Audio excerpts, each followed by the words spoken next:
We're hearing about variants of the SARS CoV-2 virus that causes COVID-19. How concerned should we be, and do vaccines provide protection against these variants? Welcome to Science in 5. I'm Vismita Gupta-Smith, and this is WHO's Conversations in Science. Answering these questions today will be WHO's Chief Scientist, Dr. Soumya Swaminathan. Welcome, Soumya. Hello, Vismita. Nice to be back with you again on Science in 5. Soumya, tell us what we know about these variants. How concerned should we be? And is it unusual for viruses to change? From the beginning of the year, we've been tracking this virus, and we know that it's gone through a lot of changes, and there have been variants before. Now, this particular time, there have been two particular variants that have been reported to the WHO. One was identified in the UK and one was identified in South Africa. They do have one change in common. We call it the N501Y mutation. But otherwise, the two are different. And the reason there's concern is that both of these variants were associated with an increase in the number of cases in both of these countries. And scientists have now studied this and have found that these variants do tend to spread faster. They're more transmissible or more infectious. So that's the worrying part. However, so far they do not seem to cause more severe illness or a higher death rate or any sort of different clinical manifestations. They seem to behave pretty much as the previous viruses were behaving and cause a pretty similar kind of disease. Soumya, a number of countries are rolling out vaccines as we speak. Do these vaccines protect us from these variants? And is this something that is kept in mind when vaccines are being manufactured?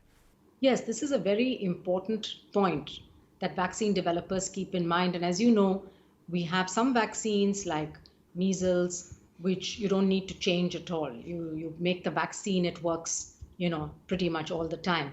But you also have vaccines like against the influenza virus, where you have to change the structure of the vaccine every year based on the circulating strains. And WHO coordinates this global network that actually identifies which strain should be used every year. Now, for SARS CoV-2, we're still learning, we're still observing, and our knowledge is evolving. But at this point in time, most scientists believe that the vaccines that are currently in development and a couple that have been approved should provide protection against this variant and other variants, because these vaccines elicit a fairly broad immune response, a host of antibodies and cell-mediated immune responses.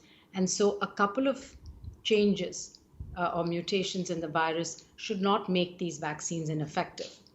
But right now, there are studies going on in labs around the world to actually confirm that. And in the small possibility that perhaps these are less effective against one or both of these variants, nowadays, the way vaccines are developed, it will be possible actually to also change the composition of the antigens in the vaccines quite quickly. Soumya, with this pandemic, the world is in this situation where new evidence comes in almost every day and we're learning new things, but at the same time, we have to act in real time to protect ourselves.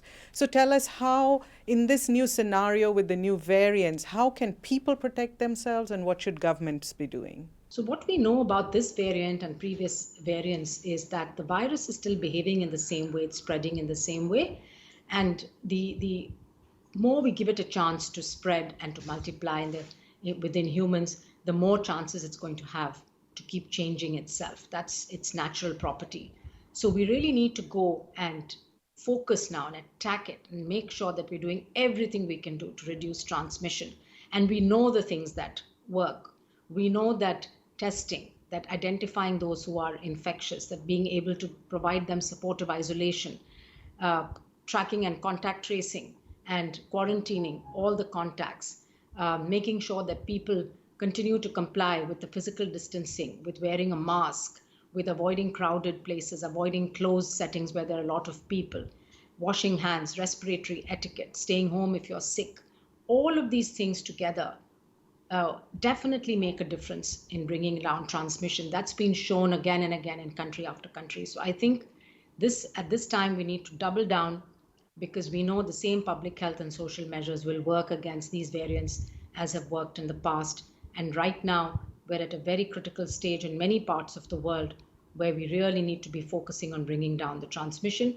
And that in turn will help in reducing how much this virus can actually change. Thank you, Soumya. There you have it, WHO's chief scientist, Dr. Soumya Swaminathan, talking about variants and vaccines. Until next time, then, stay safe, stay healthy, and stick with science.